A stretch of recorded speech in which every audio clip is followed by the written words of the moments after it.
Hello friends, I welcome you all for today's lecture of the subject Infrastructure Engineering and Construction Techniques. So in this lecture, we are going to discuss about loading and unloading facilities which are offered at docks and harbor. So for loading and unloading, the various structures are constructed.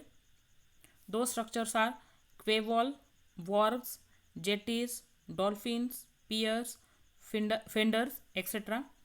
We will discuss all these structures one by one. So, loading and unloading facilities. For efficient process of loading and unloading of cargo and passengers safely, stationary platforms are used, and these platforms are quays, wharves, piers, jetties, dolphins, fenders, etc. So the first structure is the quay wall, which is also known as quays. So quays and wharves are similar, but the dock walls built parallel with the shore are called as a quays. In subsequent slides, we are also focusing on the wharves. So the structure which are constructed or built parallel with the shore is called as a quays or quay wall. Here we can see figure 2 or pic 2 shows a quay wall in which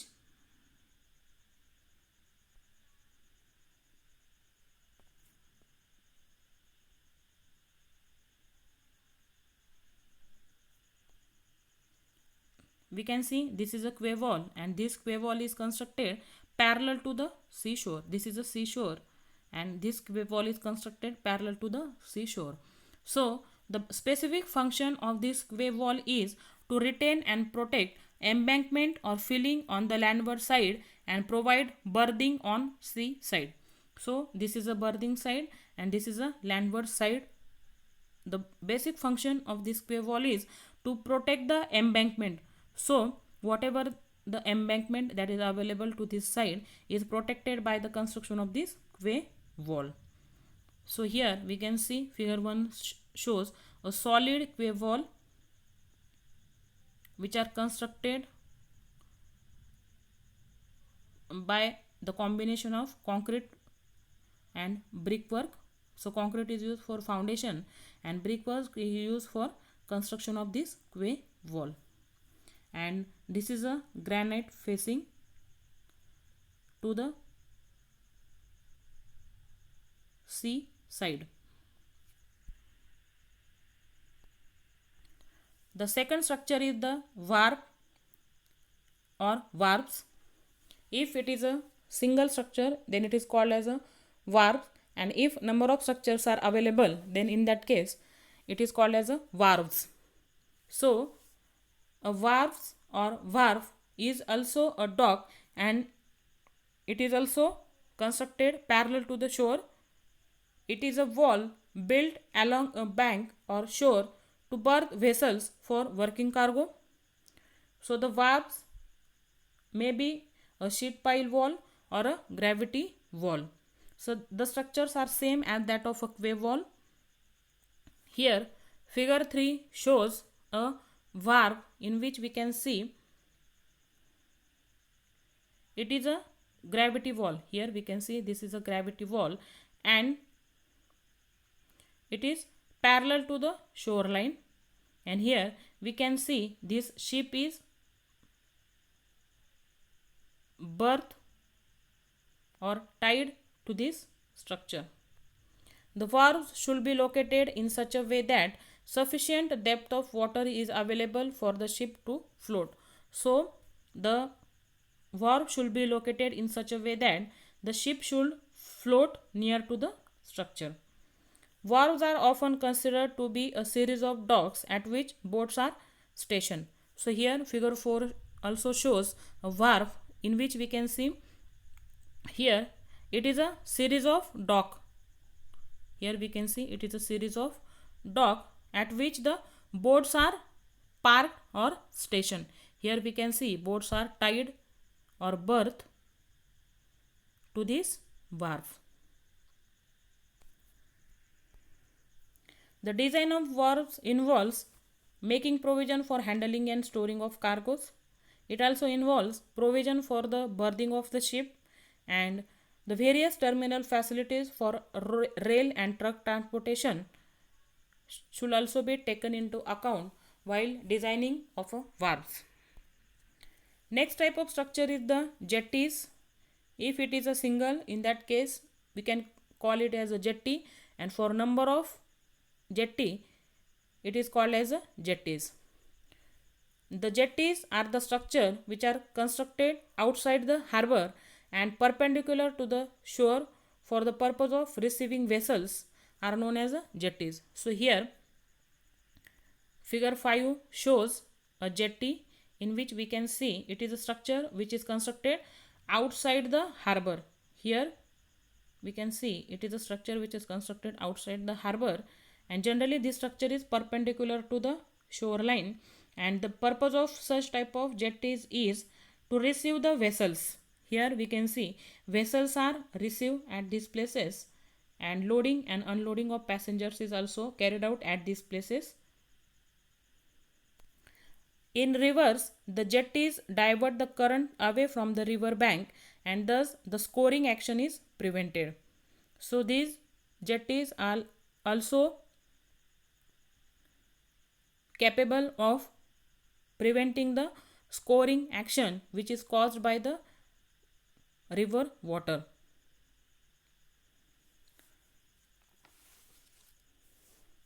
The function of jetty is to preserve the entrance channel against encroachment of river.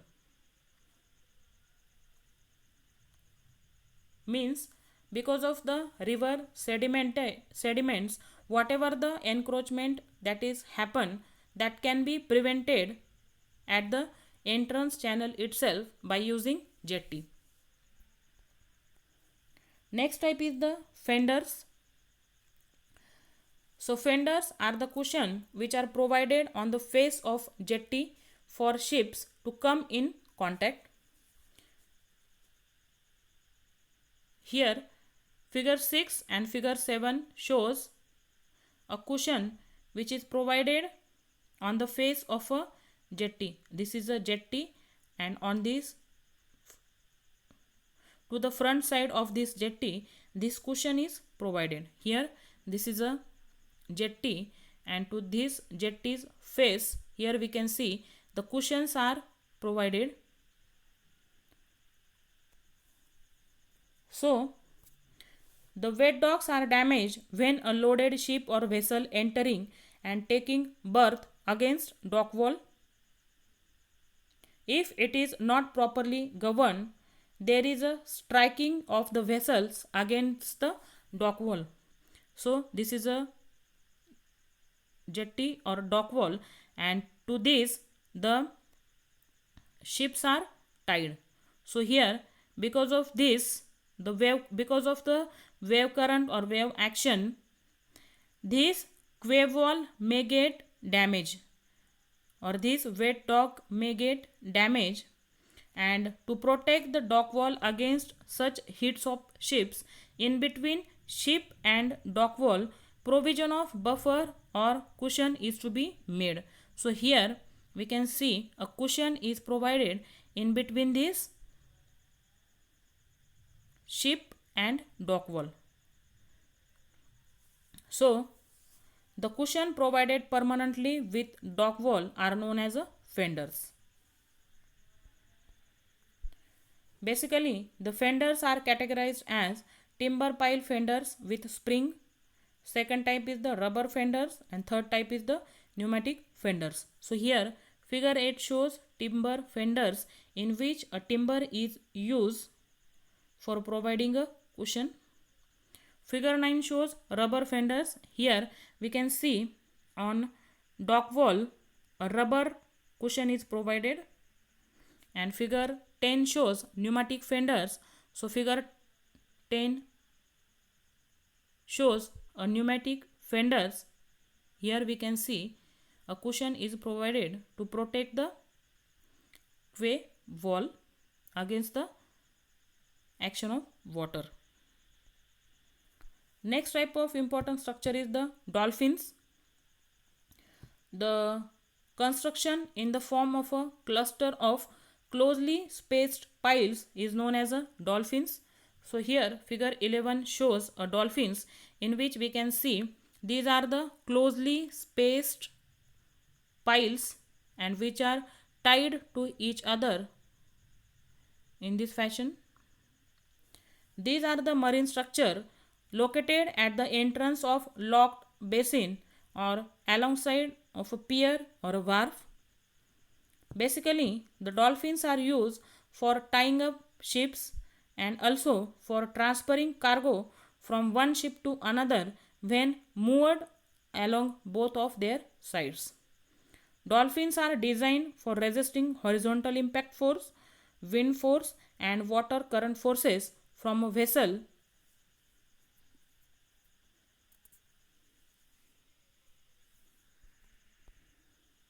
The types of dolphins, basically dolphins have two types. First type is the breasting type and second is the mooring type.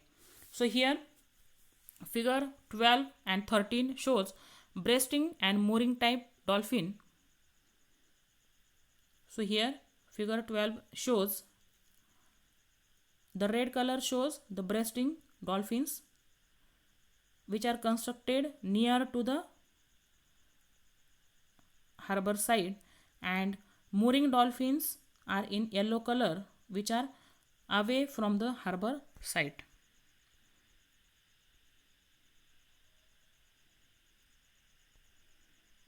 So first type is the breasting type. So these dolphins hold the ship against water current. They are provided with fenders to absorb the impact of ship and to protect the dolphins as well as ships from the damage. So here figure 14 or picture 14 shows a breasting dolphin. So it may be of a big breasting dolphin or it may be a small breasting dolphin, and the purpose is to provide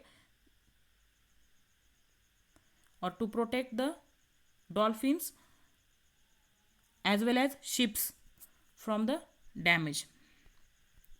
Second type is the mooring type. So these are additional dolphins and they are provided to hold ship against,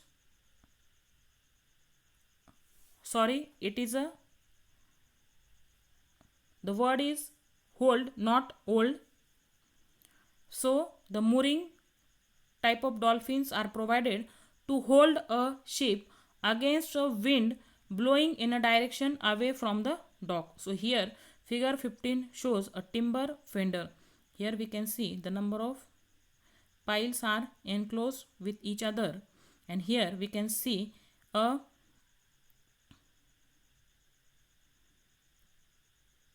fender is provided